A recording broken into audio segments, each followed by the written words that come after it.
Hey guys, it's Cassiel's Kandi again. It's been a few minutes since I uploaded the last video, so now I'm doing the next one, and I have a very sleepy Pikachu here with me to do it with me. Cassiel right back there. Yeah. Alright, so, week two's topic is, what are your beliefs on trading candy? Do you like to mail trade or in-person trade?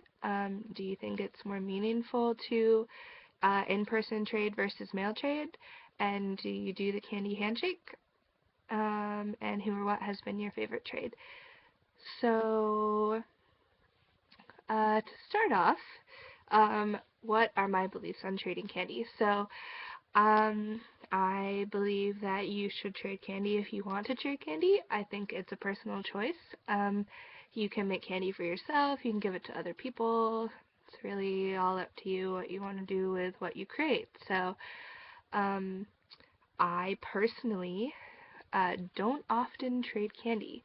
I actually believe in gifting more than trading, and I make like big cuffs most of the time, 3Ds, so I don't really feel the need to trade and ask for something back.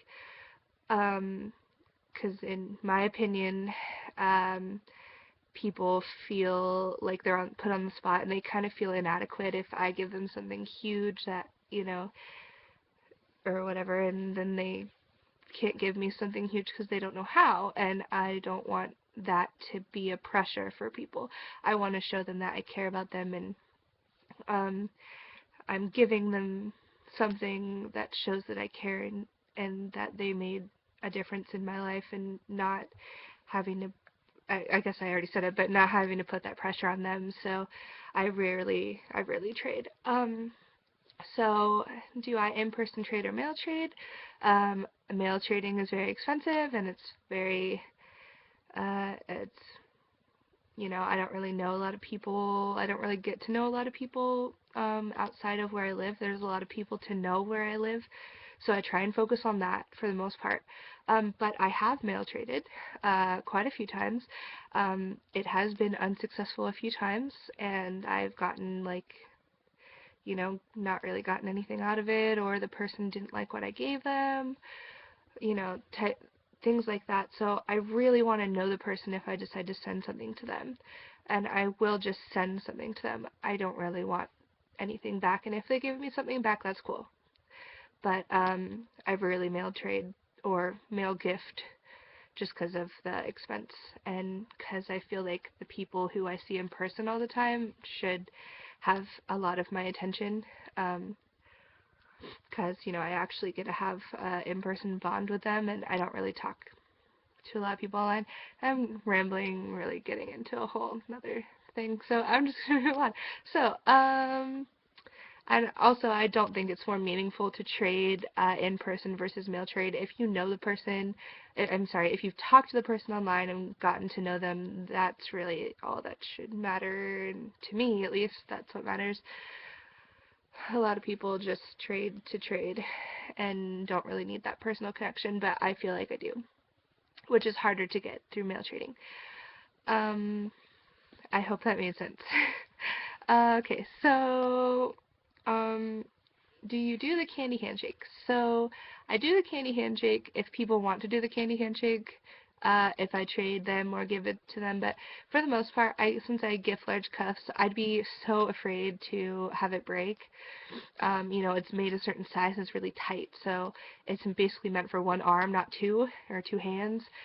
So I'd be really sad if it broke, and so normally I hand it to them, and I'll give them a hug, or I'll do the candy handshake, or just, clasp hands or whatever, to make them feel like they're satisfied with a trade or a gift or whatever. But I'm totally okay with just handing it to them, and that's fine with me.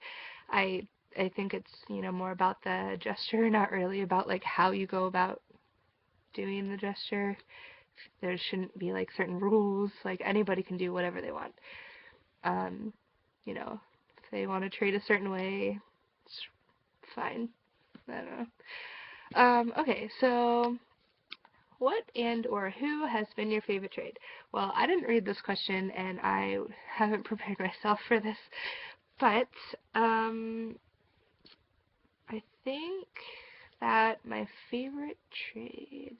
Okay, yes, I have one. So, I've traded and gifted a lot. So there's this one girl, and she's probably going to be embarrassed because, you know, we don't have that close of a bond or anything, but there's this one girl who messaged me on my Kandi page and said, hey, I really adore like what you're doing and how you're giving things away to people, and I want to give you something too. And to me, that made me think like she has a similar mindset to me.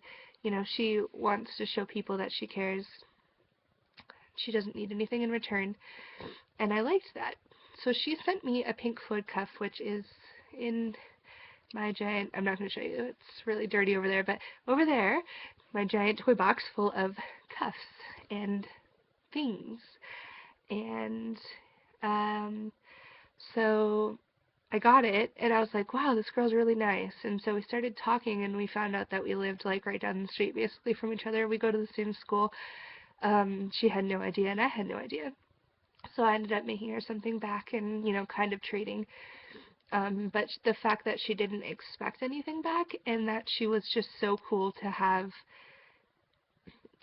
like given me something, and that's all she wanted to do is just spread love. I thought that was really awesome. And that was one of my favorite trades just because I made a new friend and it was just so random and in person, which is cool. And yeah, and it meant a lot. So, yes. If you have any questions, I know I rambled and didn't make a lot of sense a lot of the time, so you can comment down below and I will try and answer as many of your questions as you like. Okay, bye guys!